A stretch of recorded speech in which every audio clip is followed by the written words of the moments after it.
Assalamualaikum sahabat beriman. Meski tak ada sumber autentik, banyak yang meyakini bahwa sebagian jejak kisah Nabi Adam alaihissalam ada di Jabal Rahmah, Makkah, Arab Saudi. Di titik ini konon Nabi Adam kembali bertemu dengan Siti Hawa setelah berpisah ratusan tahun setelah diusir dari surga dan diturunkan ke bumi. Namun tak semua umat Islam meyakini pendapat tersebut.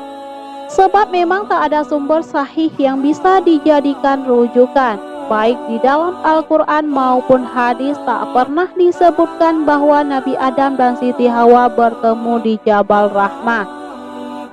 Penciptaan Nabi Adam dituliskan Allah Subhanahu wa Ta'ala dalam Al-Quran surah Al-Baqarah 30 sampai dengan 39. Penciptaan Nabi Adam dituliskan Allah Subhanahu wa Ta'ala dalam Al-Quran surah Al-Baqarah 30 sampai dengan 39. Dijelaskan para malaikat sempat bertanya tujuan penciptaan manusia yang bisa membuat kerusakan di bumi. Tetapi Allah Subhanahu wa Ta'ala menjawab hal itu dengan sangat bijaksana, yang artinya, dan ingatlah ketika Tuhanmu berfirman kepada para malaikat, Aku hendak menjadikan khalifah di bumi. Mereka berkata, apakah engkau hendak menjadikan orang yang merusak dan menumpahkan darah di sana? Sedangkan kami bertasbih memujimu dan menyucikan namamu. Ia berfirman, sungguh Allah mengetahui apa yang tidak kamu ketahui. Kisah Nabi Adam dan para nabi yang lain tentu selalu menjadi contoh yang baik bagi kehidupan kita. Maka belajar memahami berbagai hikmah kehidupan mereka akan sangat bermanfaat bagi kita. Nabi Adam alaihissalam adalah manusia pertama yang diturunkan Allah Subhanahu wa Ta'ala ke bumi bersama dengan istrinya yang bernama Hawa. Nabi Adam termasuk dalam 25 nabi yang disebutkan dalam Al-Quran. Menurut riwayat yang berbeda oleh para ulama Islam yang berbeda, Nabi Adam hidup selama sekitar 1000 tahun setelah penciptaan. Nabi Adam disebutkan dalam Al-Quran dalam beberapa ayat, di antaranya ayat 30 sampai dengan 38 surat Al-Baqarah dan ayat 11 sampai 25 surat Al-A'raf. Anak-anak Adam dan Hawa terlahir kembar, yaitu setiap bayi laki-laki dilahirkan bersama dengan bayi perempuan. Kisah Nabi Adam pertama adalah penciptaannya. Allah Subhanahu wa Ta'ala menceritakan kepada para malaikat tentang penciptaan Nabi Adam sebagai manusia dan akan menjadi khalifah Allah yang bertugas untuk memakmurkan bumi.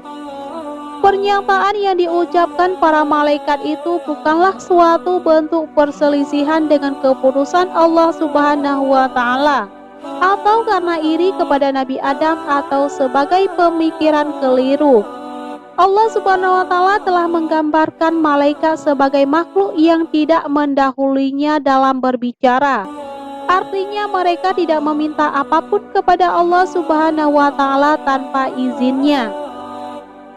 Ketika Allah Subhanahu wa Ta'ala memberitahu mereka bahwa Ia akan menciptakan makhluk di bumi dan mereka memiliki pengetahuan, satu-satunya kekhawatiran malaikat adalah makhluk ini akan melakukan kerusakan di muka bumi. Nabi Adam diciptakan langsung dari tangan Allah dari tanah dan ruhnya langsung ditiupkan oleh Yang Maha Kuasa sendiri. Selain itu, Nabi Adam alaihissalam juga dibekali dengan akal yang membuatnya mampu mempelajari, mengamati, dan memahami sesuatu. Hal yang sama terlihat dari ayat-ayat Al-Quran berikut ini. Dan Dia ajarkan kepada Adam nama-nama benda semuanya. Kemudian Dia perlihatkan kepada para malaikat seraya berfirman, sebutkan kepadaku nama semua benda ini jika kamu yang benar. Quran Surah Al-Baqarah ayat 31.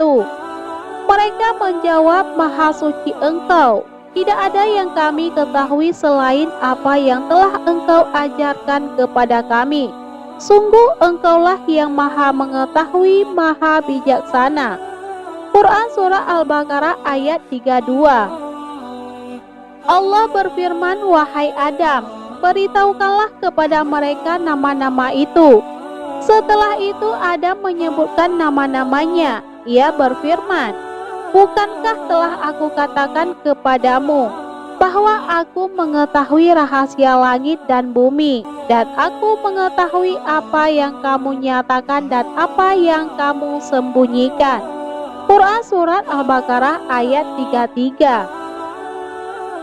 Allah menyatakan keutamaan Nabi Adam alaihissalam di atas para malaikat karena ia mengajarkan kepada Adam daripada mereka nama-nama ilmu segala sesuatu, yaitu nama-nama yang digunakan manusia seperti binatang, langit, bumi, darat, laut, termasuk nama-nama spesies lainnya.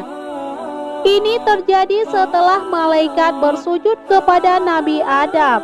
Diskusi ini berlanjut untuk menunjukkan pentingnya posisi Nabi Adam, dan tidak ada pengetahuan malaikat tentang penciptaan khalifah ketika mereka bertanya tentang hal itu.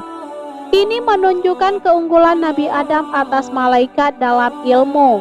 Allah menerima doa mereka dan memberikan pengampunannya kepada mereka, sebagaimana disebutkan dalam Al-Quran yang artinya, kemudian Adam menerima beberapa kalimat dari Tuhannya, lalu ia pun menerima taubatnya.